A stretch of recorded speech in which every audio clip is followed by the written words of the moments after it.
Sudah rawuh ke studio Gema Sudirman, Bapak AKP Arief Wiranto SIK.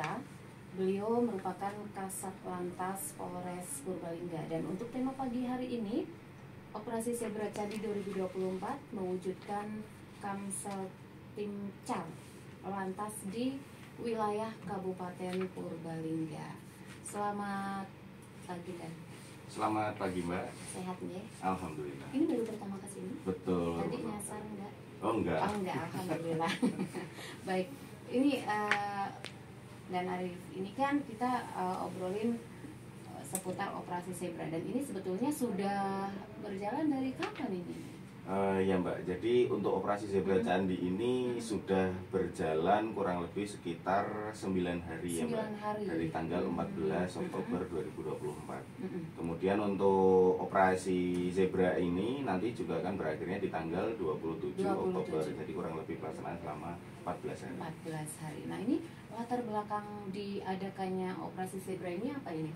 Jadi baik Mbak, untuk latar belakang kita melaksanakan operasi Zebra Candi ini adalah untuk cipta kondisi, keamanan, keselamatan, ketertiban, kelancaran lalu lintas di jalan raya, atau mungkin biasa kita dengar itu Kamsel Tim Car Lantas. Karena seperti yang kita ketahui Mbak, bahwa kurang lebih 2 bulan ke depan kita akan menghadapi beberapa event besar ya Mbak. Betul, yang pertama nanti di bulan November akan ada pemilihan pemilu kada, baik itu Pilgub maupun Pilgub. Kemudian selanjutnya kita juga akan mendekati akhir tahun nanti, Natal dan Tahun Baru. Nah itu juga akan ada mobilitas masyarakat yang besar. Jadi menuju kegiatan-kegiatan besar tersebut, kita ingin menciptakan kondisi terutama di jalan raya. Karena sebagaimana kita ketahui bersama bahwa lalu lintas ini urat nadi atau jantung utama kehidupan masyarakat. Iya, betul.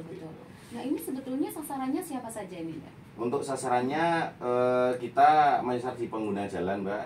Kemudian untuk sasaran prioritas pelanggaran itu ada beberapa, ada 12 ya yang kita sosialisasikan pada masyarakat. Itu yang pertama adalah masalah penggunaan helm SNI, yang mana helm ini sangat penting sekali karena melindungi organ vital kita.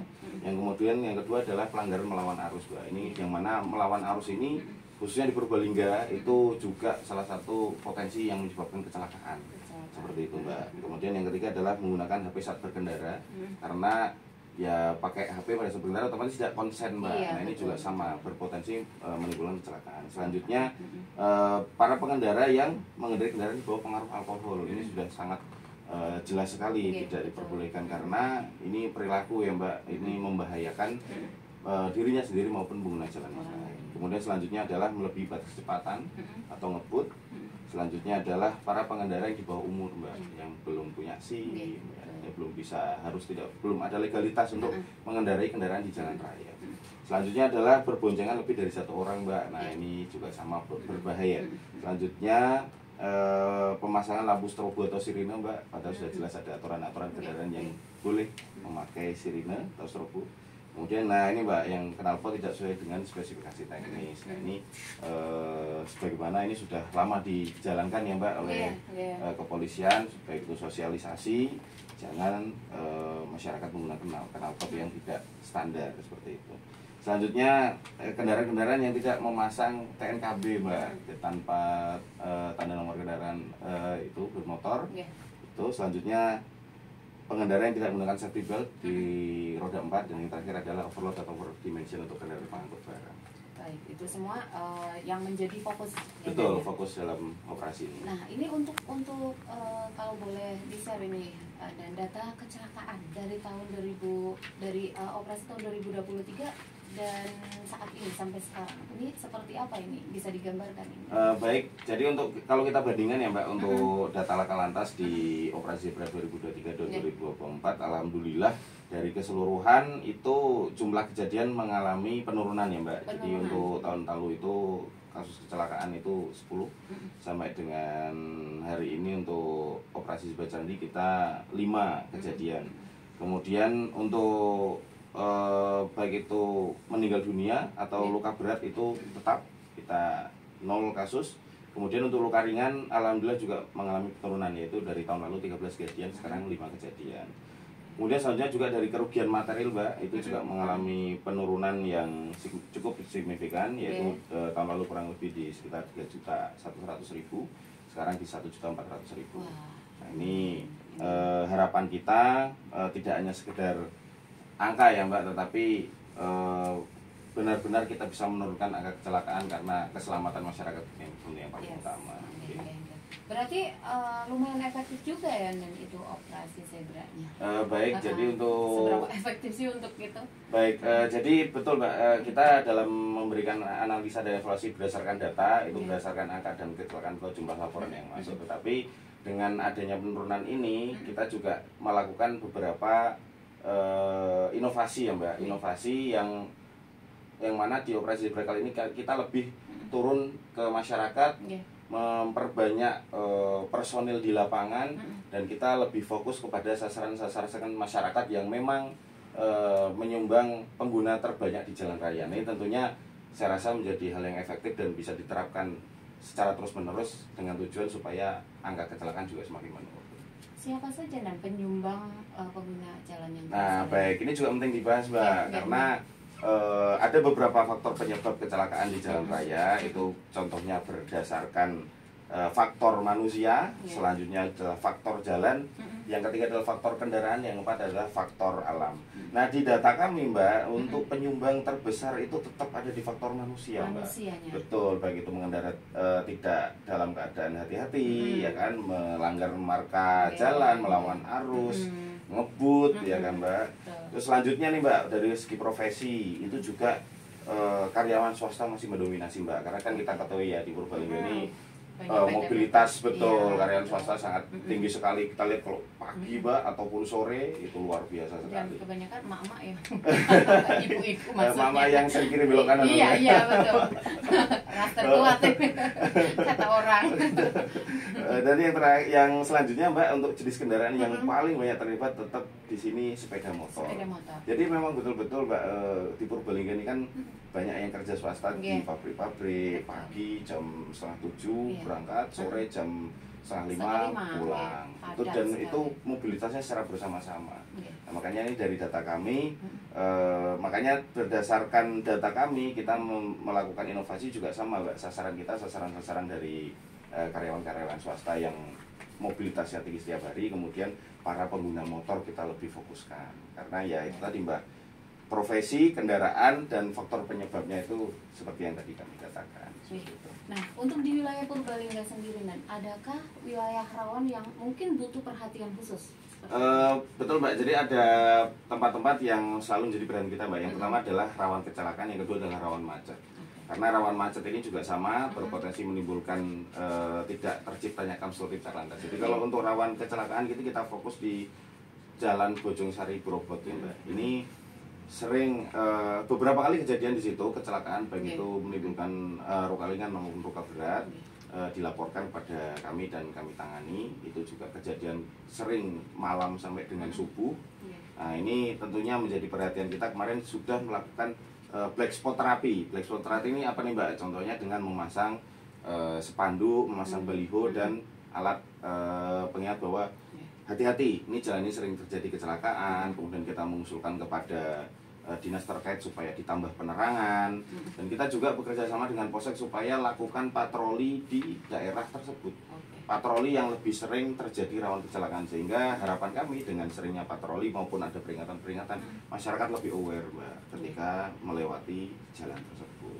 Nah, tadi kan disebutkan dan Arif bahwa ini melakukan terobosan seperti apa yang dilakukan juga untuk dalam rangka menjaga dan penegakan hukumnya seperti itu. Iya, jadi kita melakukan beberapa pendekatan ya, Mbak, yang pasti kita tetap mengutamakan aspek humanisme. Jadi contohnya anggota kami unit Kamsel itu ada Pak Bribka Teguh, itu sering dalang di beberapa tempat dengan dalang kamtipmasnya, dalang lantasnya. Nah, ini merupakan sarana anggota kami yang bisa masuk ke masyarakat dengan sarana seni dan budaya seperti itu. Jadi sasarannya ada masyarakat-masyarakat di masjid, kemudian para pekerja swasta, ASN, komunitas seperti ojol, komunitas seperti pengemudi angkot dan lain-lain. Kemudian kita juga melakukan sosialisasi di perempatan-perempatan seperti kemarin di Usman Janatin, di alun-alun, ya kan. Kemudian kemarin juga Unit Kamsel juga sama mengajak hadroh dari SMK Jateng pada saat Hari Santri kemarin. Nah, ini inovasi-inovasi yang kita berikan ini adalah lebih mengedepankan aspek humanisme dan pendekatan kepada masyarakat, baik itu dari seni, budaya maupun agama. Ini harapannya bukan hanya polisi tidak dianggap lagi sebagai polisi yang menakutkan gitu Mbak, tapi polisi yang benar-benar dekat dengan masyarakat. Jadi kita lebih ke mengajak, bukan hanya menindak ataupun menyuruh kan seperti itu Mbak. Jadi mengajak, menimbulkan kesadaran masyarakat. Nah, ini kalau kemarin-kemarin kan ada berita gitu ya, bahwa anak kecil menggunakan sepeda listrik di jalanan dan terjadi kecelakaan, akhirnya meninggal. Ada saya sempat baca seperti itu. Nah, ini untuk maraknya pemakaian sepeda listrik ini sendiri aturannya seperti apa ini? Baik, jadi untuk pemakaian sepeda listrik ini sudah diatur ya Mbak ya di Permen Nomor 45 tahun 2020 bahwa sepeda listrik ini sudah ada jenis-jenisnya Mbak. Jadi dalam permen itu sudah dijelaskan. Kita juga sudah pernah sosialisasikan di Instagram Mbak bahwa sepeda listrik ini secara aturan itu tidak boleh dipergunakan di jalan raya, karena di peraturan tersebut sudah sangat jelas sepeda listrik hanya boleh digunakan di pemukiman atau jalan lajur khusus pengguna sepeda listrik, seperti itu. Jadi sempat beberapa kali setiap pagi kita melakukan pengaturan di jalan itu kita menemukan tidak hanya anak-anak ya Ibu, jadi ibu-ibu sekarang mau ngantar anak-anak juga sama pakainya sepeda listrik gitu kan. Kadang kita stop nih, Bu mikir dulu, mau kita kasih tahu, tidak kita tilang tidak, tapi Pak udah telat nih Pak, 5 menit aduh jalan akhirnya kan malah tambah banter gitu. Malah Pak ini udah mau telat ya kan seperti itu. Jadi sebenarnya kalau secara aturan sudah pernah kami sosialisasikan Mbak, kita juga tidak hanya di akun sosmed Satlantas Polres Purbalingga, tapi kita juga bersama dengan akun sosmed Purbalingga seperti info Purbalingga waktu itu. Jadi sudah diatur jelas hanya boleh digunakan di pemukiman atau lajur khusus di jalan. Dan kita di Purbalingga ini belum ada lajur khusus pengguna sepeda listrik Mbak. Jadi secara otomatis maka di jalan raya belum boleh menggunakan seperti itu. Makanya tapi ini kadang masih ada agak salah kaprah ya Mbak antara sepeda listrik dengan motor listrik. Ini kan beda sekali. Jadi motor listrik itu jelas Mbak, dia teregistrasi, dia ber-STNK, dia bernoka dan bernosin seperti itu, dan memang ada batas kecepatan tertentu untuk sepeda listrik seperti itu. Itu pun ketika nanti di pemukiman masyarakat menggunakan sepeda listrik itu juga ada aturannya Mbak, harus pakai helm, kemudian menggunakan spion, ada lampu depan dan lampu belakang, dan tidak boleh digunakan di jalan raya yang tidak ada lajur khusus untuk sepeda listrik. Seperti itu. Ini ada 3 pertanyaan yang sudah masuk melalui WA. Yang pertama, selamat pagi Gema Sudirman, saya Ima di Kaligundang. Inovasi apa saja yang dilakukan personil Satlantas pada giat operasi kali ini? Kemudian kemarin berbagi sayur pada saat Hari Santri, mengapa dilakukan dengan berbagi sayur? Apakah dengan berbagi sayur bagi pengendara mampu mengedukasi masyarakat untuk tertib lalu lintas? Kemudian operasi atau pemeriksaan layak jalan dan juga pemeriksaan kesehatan. Mengapa dilakukan pemeriksaan layak jalan? Kepada siapa? Kemudian apakah yang diperiksa? Mengapa kepada angkutan bus? Apakah selama ini angkutan bus tidak tertib lalu lintas? Lumayan panjang ya. Baik. Masih ada lagi Bunda? Oh iya, masih ada lagi, belum selesai. Pemeriksaan kesehatan supir. Kenapa dilakukan pemeriksaan kesehatan? Seberapa pentingnya kondisi kesehatan supir bus atau angkutan saat ngedrive? Oh iya. Ini kayaknya mau bikin makalah betul. tapi nanyanya lewat radio. Iya. Mbak Ima ya. Baik, selamat pagi Mbak Ima di Kaligundang. Jadi inovasi yang kita lakukan seperti yang saya sebutkan tadi Mbak, kita lebih kepada aksi-aksi simpatik humanisme, mendekatkan diri kita dengan masyarakat. Yang pertama adalah memperbanyak dan lebih sering polisi turun ke jalan setiap pagi, mulai dari pukul 6.15 sampai dengan masyarakat selesai masuk ke kantor, anak-anak masuk sekolah. Selanjutnya adalah kita melakukan penerangan-penerangan keliling, Sambang ya, kemarin sosialisasi di Usman Janatin. kita menggunakan baju yang unik-unik, kemudian ada pembagian helm, kemudian yang terakhir kemarin di Usma Janadin ya tadi ya, yang pertanyaannya mengapa bagi sayur. Kenapa sayur, Mbak? Karena sayur ini kan juga produk lokal yang harus kita naikkan ya, Mbak, di Purbalingga, karena kita punya daerah atas sana ya, perkebunan sayur Karangreja, Serang sana. Nah, ini kenapa sayur ini kan produk lokal yang oh iya, Purbalingga ini punya sayur nih, ya kan, punya produsen sayur di Serang sana. Ini kenapa kita bagi kepada masyarakat. Kemudian apakah dengan sayur dapat meningkatkan? Nah, ini tentunya ya betul sekali, bukan hanya karena sayurnya, tetapi karena kita sudah berkomunikasi dengan Pak Polisi, kita sudah menjelaskan, kemarin tidak hanya yang tertib, Pak, yang belum tertib juga kita ingatkan, Pak, pakai helmnya, Pak, pajaknya dibayar, Pak, bikin SIM, ya tetap kita kasih. Artinya kita ingin berbagi kepada masyarakat, gitu, Pak. Selanjutnya, tadi masalah pengecekan kesehatan ya, Mbak, ya, untuk bus. Itu penting sekali, Mbak. Jadi kita kemarin juga sudah melaksanakan ramcek ya di terminal Purbalingga.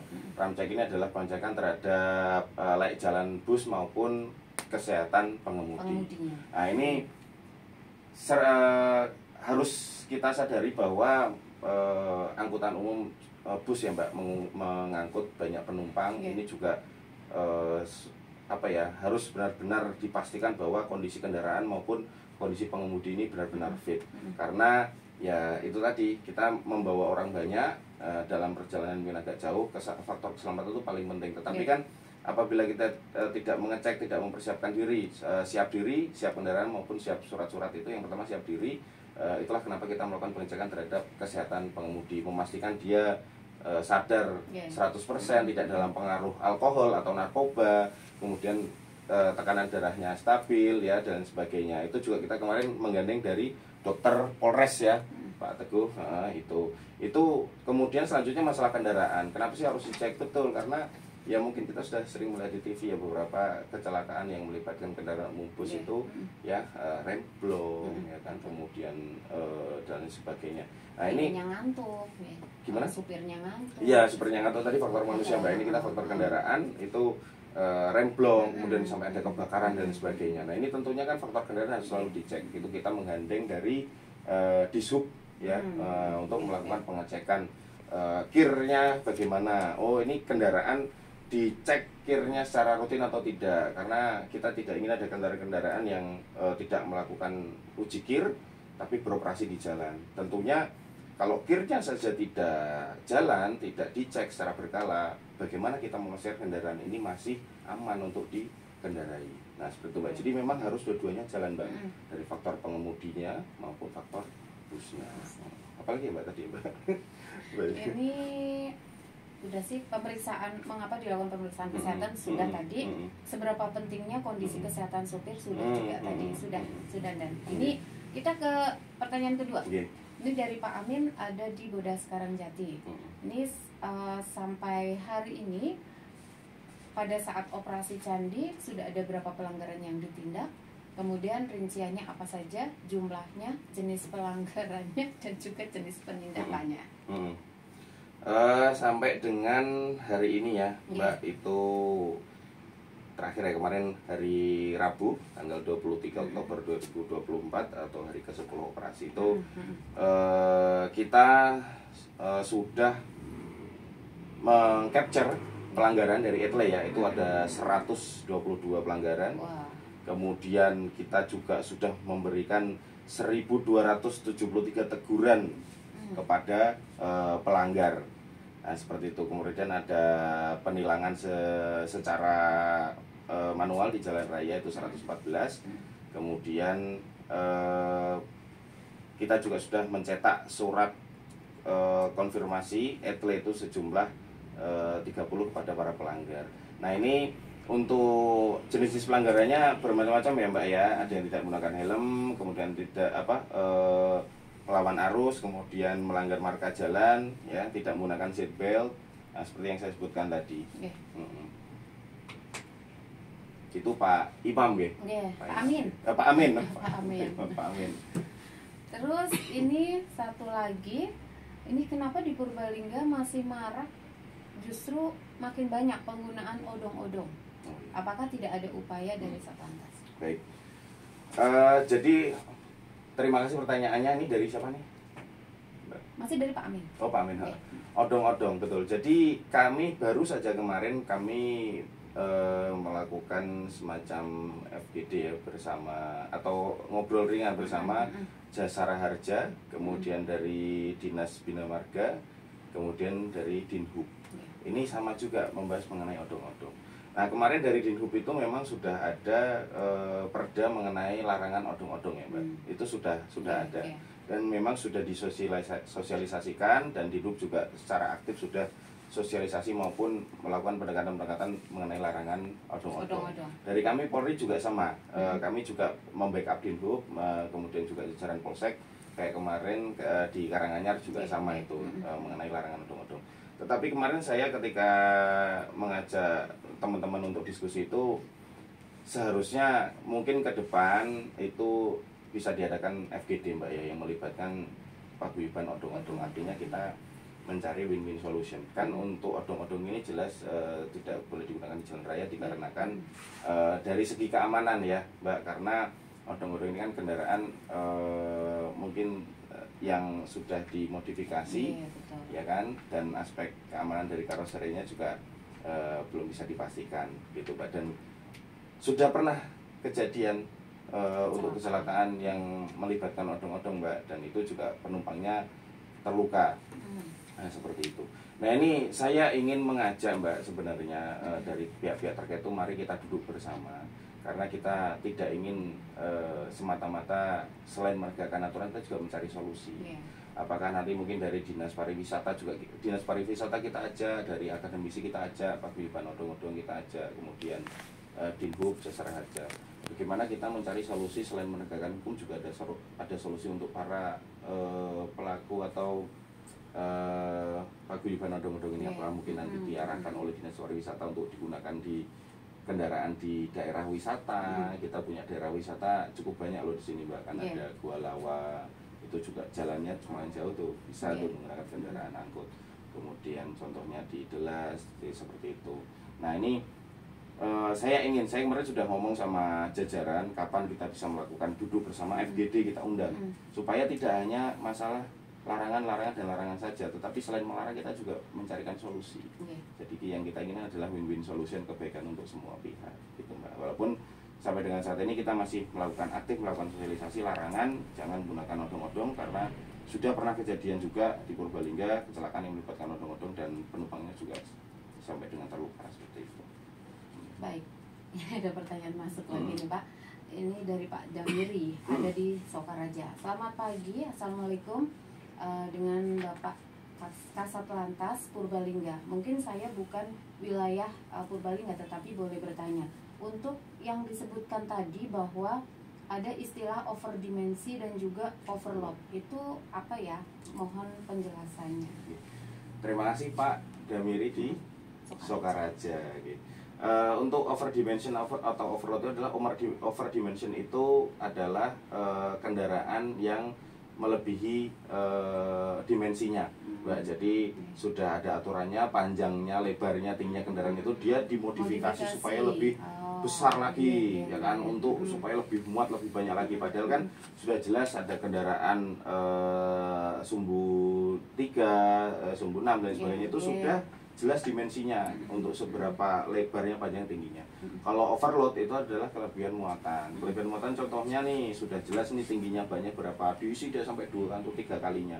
Nah, ini bahasanya tuh lebih singkatnya mungkin orang lebih kenal ordol ya, Mbak. Overload dan overdimension. Overdimension tadi melebihi dimensinya, kemudian overload melebihi muatannya.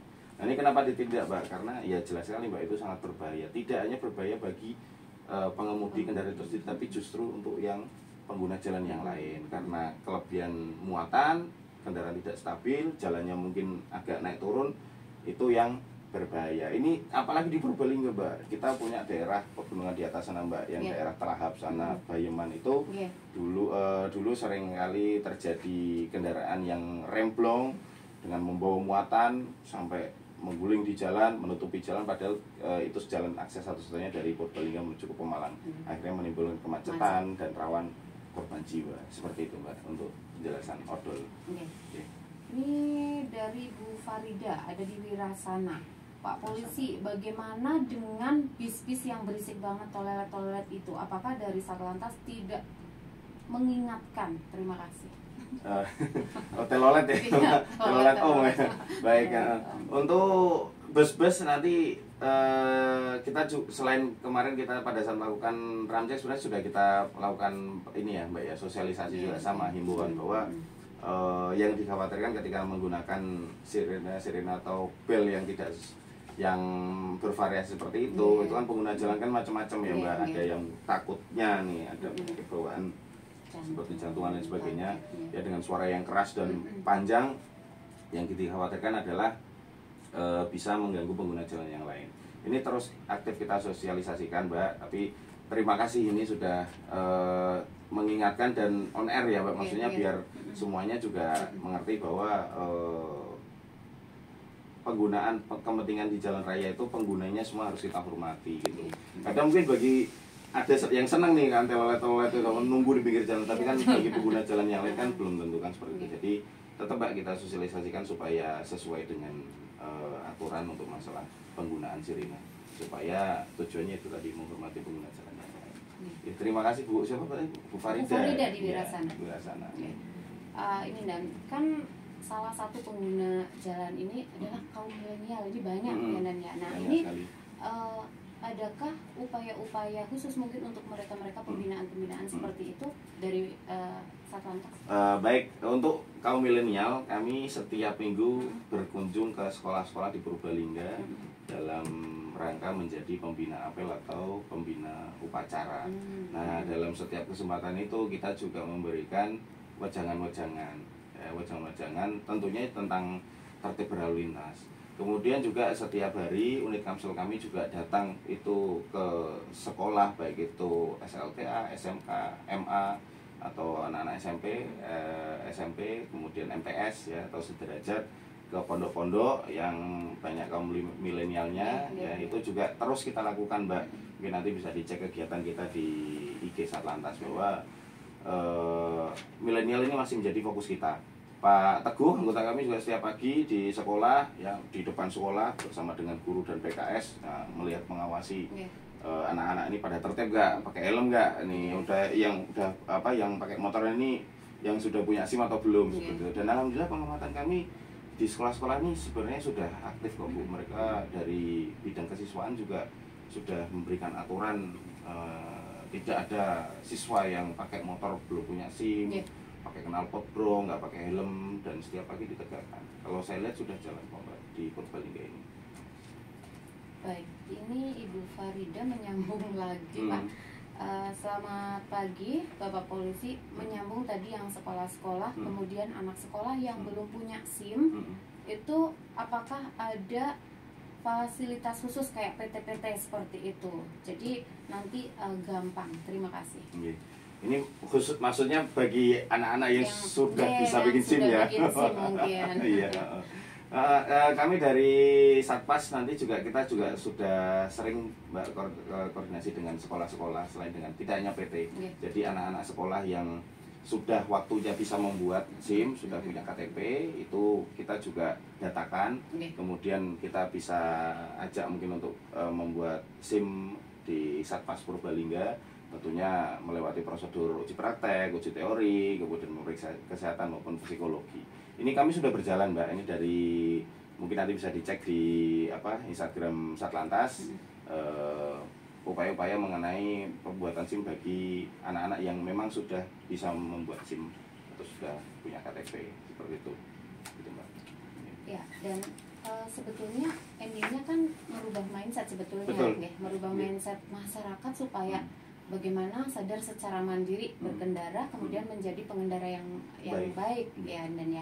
Nah ini upaya-upaya untuk menuju ke sana seperti apa ini? Kita melakukan secara langsung ya, man to man atau lewat media sosial, karena saat ini media sosial sangat mudah digunakan sebagai media untuk sosialisasi. Jadi kami juga sangat intent melakukan sosialisasi di media sosial. Karena media sosial ini semua kalangan bisa melihat, semua kalangan bisa punya, dari milenial sampai dengan orang tua, semuanya bisa melihat. Ini merupakan sarana yang efektif menurut kami. Jadi kami membuat video-video yang lucu, video-video parodi, tapi simple, lucu, bisa, tapi mudah dipahami, mengena. Jadi harapan kami dengan terus-menerus setiap hari kita memberikan sosialisasi, baik itu gambar, video, harapan kami masyarakat semakin termindset gitu Mbak. Jadi, oh ya memang keselamatan ini kebutuhan saya, seperti itu. Dan bukan karena ada Pak Polisi, bukan karena takut ditilang, bukan karena aturan, bukan, tapi memang keselamatan itu untuk ya kebutuhan kita gitu Mbak.